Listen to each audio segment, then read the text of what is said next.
اور دیکھنے کے بعد میرے پیغمبر نے ارشاد فرمایا اے معاذ اور اے محمد تم دونوں جھگڑو نہیں کہ ہم نے کیا بلکہ میری نگاہ نبوت دیکھ رہی ہے ابو جہل کا خاتمہ تم دونوں نے مل کر کیا ہے اور اس کی فتح کا جھنڈا تمہارے سر پر رہے گا۔ اللہ نے بدر کے میدان میں مسلمانوں کو فتح حاصل کیا اور قرآن میں ذکر آ گیا وَلَقَدْ نَصَرَكُمُ اللَّهُ بِبَدْرٍ وَأَنْتُمْ أَذِلَّةٌ وَاتَّقُوا اللَّهَ لَعَلَّكُمْ تَشْكُرُونَ۔ اے مسلمانوں کیا نہیں جانتے ہو بدر کے میدان میں اللہ نے تمہاری مدد کیا تھا جبکہ تم نہایت کمزور تھے، بس ڈرو اپنے خدا سے اور اس کے شکر گزار ہو جاؤ۔ میدان بدر کی داستان بھی لمبی ہے، یہ رمضان کا مہینہ اتنا لمبا آپ نے وقت دے دیا، مجھے خود تردد ہو رہا ہے کہ آپ کا وقت زیادہ نہ لگے، پھر بھی وقت زیادہ ہو گیا، باتیں باقی ہیں۔ نبی کے بڑے بڑے معجزات میدان بدر میں دیکھنے میں آئے۔ تلواریں نہیں تھیں، ایک صحابی تھے لڑ رہے تھے، ان کی ٹوٹی ہوئی تلوار پہلے ہی سے زنگ خوردہ تھی اور ٹوٹ گئی بارگاہ رسالت میں آگے عرض کیا یا رسول اللہ میری تلوار ٹوٹ گئی، اب تو لڑنے کے لیے کوئی ہتھیار نہیں بچا، پیغمبر اب دشمن سے مقابلہ کیسے کروں؟ پیغمبر نے وہیں پر رکھی ہوئی ایک کھجور کی سوکھی ہوئی شاخ کو اٹھایا اور اس لکڑی کو مصطفیٰ نے صحابی کے حوالے کیا۔ نبی نے فرمایا جاؤ اس سے تم تلوار کا کام کرو، یہ تلوار سے تیز تمہارا مدد کرے گی۔ اور جو انہوں نے لکڑی کو فضا میں لہرایا ان کا بیان ہے کہ وہ ایک چمکدار مضبوط تلوار ہو کر چمکنے لگ گئی۔ حضرت قتادہ تھے، دشمن کے وار سے آنکھیں نکل گئیں، ایک آنکھ آپ کی نکل گئی، تیر لگا آنکھ باہر آ گئی، پریشان ہو گئے۔ کچھ لوگوں نے سوچا انہیں پریشانی ہو رہی ہے آنکھوں کو کاٹ کر جدا کر دیا جائے تاکہ اطمینان ہو۔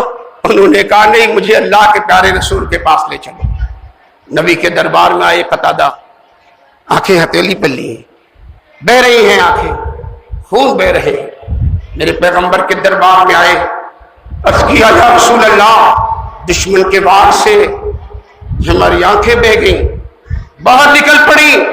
اللہ کے پیارے نبی نے ارشاد فرمایا قتادہ مایوس ہونے کی ضرورت نہیں ہے، اور نبی نے اپنے دست شفا کو اٹھایا، قتادہ کی آنکھوں سے لگایا اور آنکھوں کو لے کر ان کے حلقے میں رکھا۔